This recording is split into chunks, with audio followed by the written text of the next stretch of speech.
Hello students, welcome back to my YouTube channel geography guru. आज के इस episode में हम पढ़ने और समझने वाले हैं क्लास 9th एसएसटी सामाजिक विज्ञान की वर्कशीट नंबर 81 यानी कार्यपत्रक संख्या 81 को।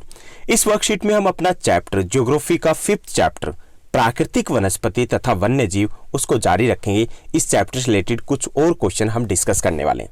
प्राकृतिक वनस्पति वो वनस्पति होती है जो बिना किसी मानवीय सहायता के अपने आप उगती और बढ़ती है। जैसे सड़क के किनारे जो घास है वो प्राकृतिक वनस्पति है, या पर्वतीय इलाकों में जो पेड़ पाए जाते हैं वो प्राकृतिक वनस्पति कहलाती है। चलिए शुरुआत करते हैं हम आज की इस वर्कशीट की। जैसा कि आप अपनी स्क्रीन के ऊपर देख पा रहे हैं, ये हमारी वर्कशीट नंबर 81 यानी कार्यपत्रक संख्या 81 रहेगा। हमारा सब्जेक्ट एसएसटी सामाजिक विज्ञान है, जिसमें हम ज्योग्राफी भूगोल के 5th चैप्टर प्राकृतिक वनस्पति तथा वन्य प्राणी है, इसको थोड़ा और समझने की कोशिश करेंगे। आज की दिनांक रहेगी 6 फरवरी 2021। इस वर्कशीट में भी हमें टोटल 10 क्वेश्चंस दिए गए हैं, including very short and long answer type questions. हमारा पहला जो क्वेश्चन दिया गया है, मैनग्रोव वनों की वनस्पति की कोई एक विशेषता बताइए। भारत में मुख्य तौर पर 5 प्रकार की वनस्पति पाई जाती है। उनमें से एक वनस्पति मैनग्रोव वन भी है, जो सबसे कम भाग में कम क्षेत्रफल में पाई जाती है।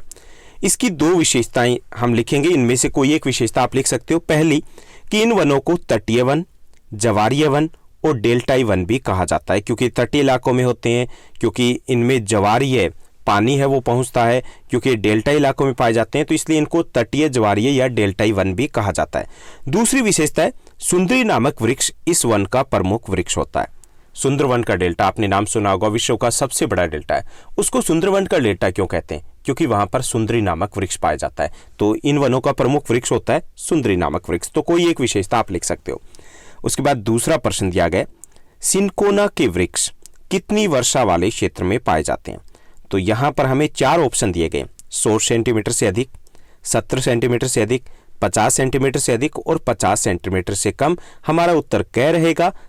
जो 100 सेंटीमीटर से अधिक वर्षा वाले स्थान है वहां पर सिनकोना के वृक्ष पाए जाते हैं। उसके बाद हमारा तीसरा प्रश्न दिया गया, थर्ड क्वेश्चन दिया गया, उष्णकटिबंधीय पर्णपाती वनों के संदर्भ में है ये। ओके, उष्णकटिबंधीय पर्णपाती वन जिनको हम पतझड़ी वन भी कहते हैं। तो 2 कथन दिए गए।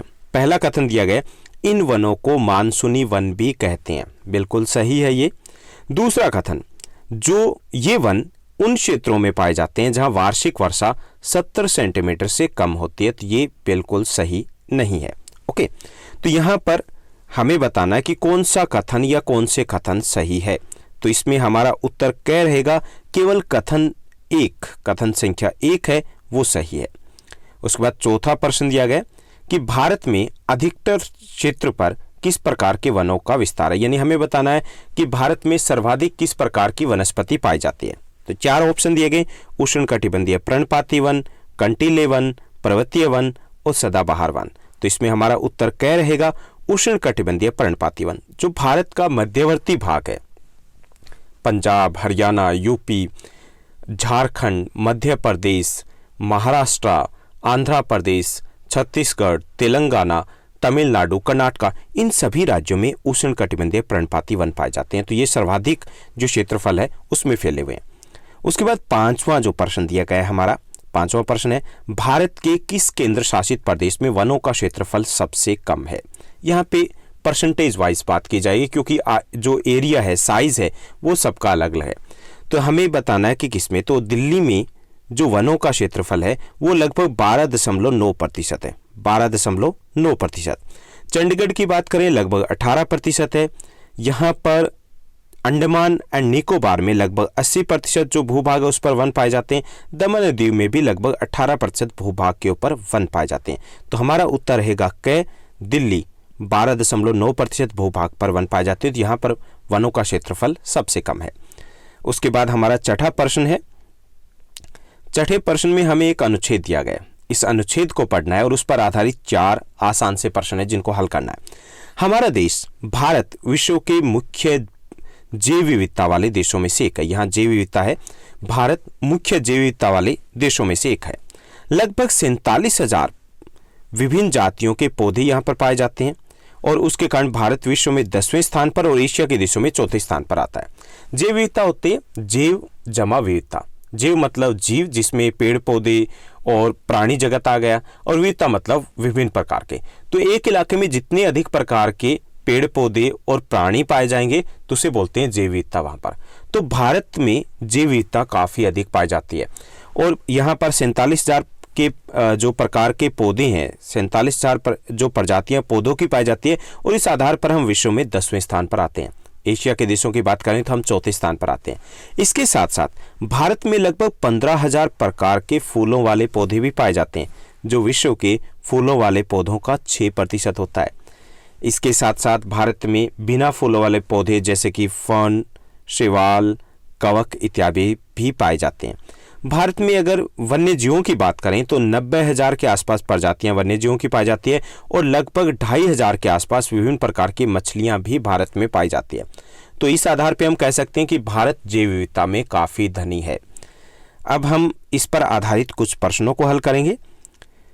जो 6th क्वेश्चन है उसका फर्स्ट जो पार्ट दिया गया है कि भारत का विश्व में जैव विविधता के मामले में कौन सा स्थान है, तो हमारा 10वां स्थान है। हालांकि ये सिर्फ किसके आधार पर है, ये पेड़ पौधों के आधार पर 10वां स्थान है। ओके, उसके बाद दूसरा प्रश्न दिया गया भारत में कितने प्रकार की वनस्पति पाई जाती है, तो भारत में लगभग 47,000 प्रकार की वनस्पति पाई जाती है।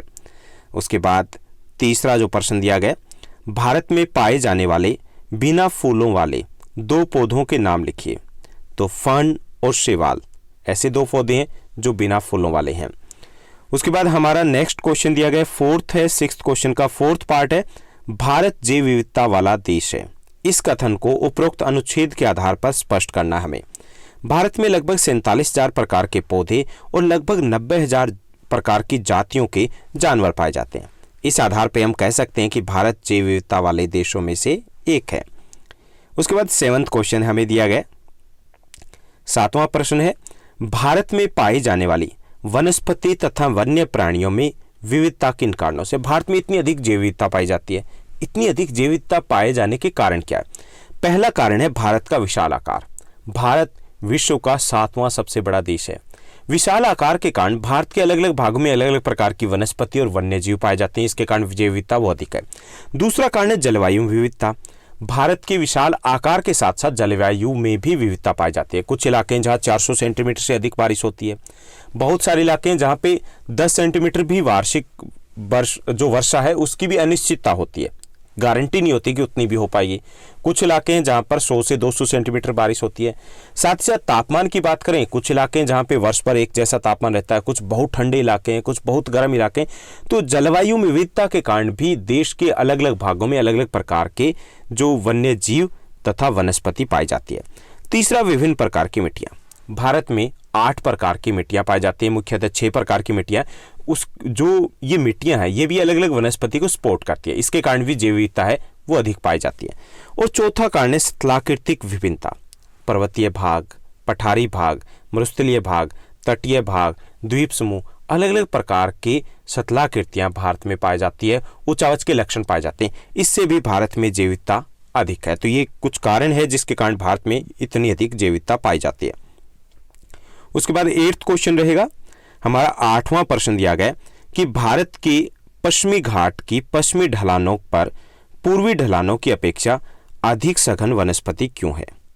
यहाँ पर देखिए कि ये हमारा हो गया दक्षिण भारत और यहाँ पर है हमारा पश्चिमी घाट, हम उसको सपोज करें। ओके, अब पश्चिमी घाट का ये जो पार्ट है, पश्चिमी ढलान है, इस पर घने वन पाए जाते हैं, जबकि ये वाला जो ढलान है, पूर्वी ढलान है, इस पर कम घने वन पाए जाते हैं। इसका कारण क्या है ये हमें बताना है। ओके, पश्चिमी घाट की पश्चिमी ढलान है वो मानसूनी पवनों के बिल्कुल सामने होती है, जिसके कारण यहाँ पर 250 से 400 सेंटीमीटर बारिश होती है, यानी बहुत अधिक बारिश होती है। पश्चिमी घाट की जो पूर्वी ढलानें हैं वो वृष्टि छाया क्षेत्र में, जिसके कारण वहाँ पर बारिश कम होती है। जैसे ही सामने की तरफ आता है पश्चिमी ढलान तो वहाँ बहुत अधिक बारिश होती है। जब बारिश जो बादलों में नमी कम हो जाती है तब वो दूसरी साइड गुजरते हैं और उस वक्त वो बारिश नहीं करते, तो पूर्वी जो ढलान है वहाँ पर बारिश कम होती है। इसी के कारण पश्चिमी ढलानों पर पूर्वी ढलानों की अपेक्षा अधिक सघन वनस्पति पाई जाती है, अधिक घने वन पाए जाते हैं। उसके बाद हमारा 9th क्वेश्चन रहेगा, 9वां प्रश्न हमारा है, निम्न मानचित्र को देखकर हमें बताना है कि कुछ राज्यों में वनों का विस्तार अधिक क्यों है। तो यहाँ पर कुछ राज्यों में वनों का विस्तार है। ये तो इस मानचित्र को देख करके पता नहीं चलता, लेकिन ये जरूर पता चल सकता है, हम बता सकते हैं कि अलग अलग प्रकार की वनस्पति पाई जाती है अलग अलग राज्यों में। कहीं पे सदाबहार वन है, कहीं पे आप देख सकते हो कि यहाँ पे पर्णपाती यानी पतझड़ी वन है, कहीं पे कंटीले वन है, कहीं पे पर्वतीय वन है। तो ये क्यों है ऐसा, इसके कारण हम डिस्कस करेंगे। तो यहाँ पर हमने मैप को देख लिया अच्छे से। मैप को देखने के बाद इसी पर आधारित हमें बताना कि अलग अलग प्रकार की वनस्पति क्यों है। उच्चावच तथा वर्षा का सीधा संबंध है। पर्वतीय क्षेत्रों और पूर्वोत्तर में अधिक वर्षा होती है, अतः इन क्षेत्रों में सदाबहार और घने वनों का विस्तार पाया जाता है। अगर हम पूर्वोत्तर भाग की बात करें या पश्चिमी घाट की बात करें तो वहाँ पर बारिश अधिक होती है, इसके कारण वहाँ पर सदाबहार और घने वन पाए जाते हैं। जिन भागों में पठारी और मैदानी उच्चावच है, यानी कि पठारी भाग और मैदानी भाग की बात करें, यह वर्षा सामान्यतः होती है, यानी कि बहुत अधिक नहीं होती, मध्यम वर्षा होती है। तो इन क्षेत्रों में पर्णपाती वन पाए जाते हैं, पतझड़ी वन पाए जाते हैं, जिनकी ऊंचाई कम होती है और कम घने होते हैं। तीसरा जो मरुस्थलीय भाग है, वहां पर इस मरुस्थलीय उच्चावच में वर्षा कम होती है, अतः यहाँ पर कंटीले वन और झाड़ियों का विस्तार अधिक पाया जाता है, क्योंकि बारिश काफी कम होती है। दलदली जो उच्चावच भाग है, वहां पर खारे और मीठे पानी के मिश्रण में सुंदरी वृक्ष पाए जाते हैं, यानी कि यहाँ पर मैंग्रोव वन पाए जाते हैं। तो भारत के जो उच्चावच लक्षण अलग अलग हैं, दूसरा बारिश है, उसकी मात्रा है, उसके कारण देश के विभिन्न भागों में अलग अलग वन पाए जाते हैं।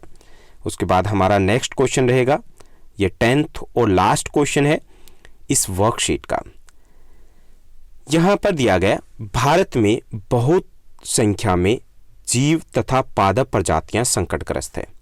उदाहरण सहित कारण बताइए कि भारत में जो जीव और पादप प्रजातियां वो संकटग्रस्त है। संकटग्रस्त तो वो प्रजातियां होती है जिनकी संख्या तेजी से कम हो रही है और भविष्य में जिनके विलुप्त होने की संभावना होगी, ओके, उनको संकटग्रस्त बोलते हैं। तो हमें एग्जाम्पल भी देने और कारण भी बताने हैं। तो भारत में बड़ी संख्या में जीव और पादप प्रजातियां संकटापन्न है या फिर संकटग्रस्त है। लगभग 1300 पादप प्रजातियां अब संकट में हैं, जिनकी संख्या तेजी से कम हो रही है, और अगर ऐसे ही कारण रहे तो भविष्य में उनके विलुप्त होने की पूरी संभावना ही रहेगी। जबकि 20 पादप प्रजातियां विलुप्त हो चुकी हैं। जैसे अगर हम प्राणियों की बात करें तो गुलाबी सर वाली बतख, एशियाई शेर हैं, वो भारत से पूरी तरीके से विलुप्त हो चुके हैं।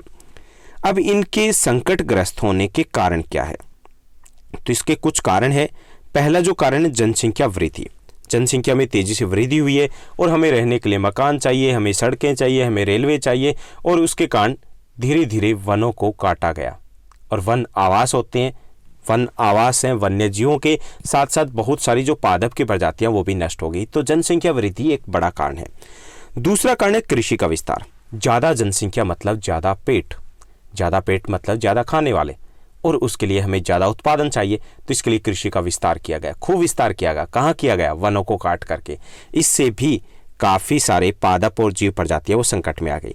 तीसरा, उद्योगों का विकास तेजी से हुआ है। उद्योगों का विकास का अर्थ है प्रदूषण बढ़ा है। प्रदूषण के कारण भी काफ़ी सारे पक्षी, जीव जंतु है वो इस बदलती जलवायु के अकॉर्डिंग एडजस्ट नहीं कर पाए और ख़त्म हो गए। विकास प्रोजेक्ट्स जैसे बांध बना दिए, रेलवे का विकास है, सड़कें हैं, महामार्ग है, हाईवेज है, शहरीकरण है, ऐसे विकास प्रोजेक्ट जो हमें विकास दिखते हैं, लेकिन वास्तव में वो वन्य जीवों के लिए, पादपों के लिए विनाश है।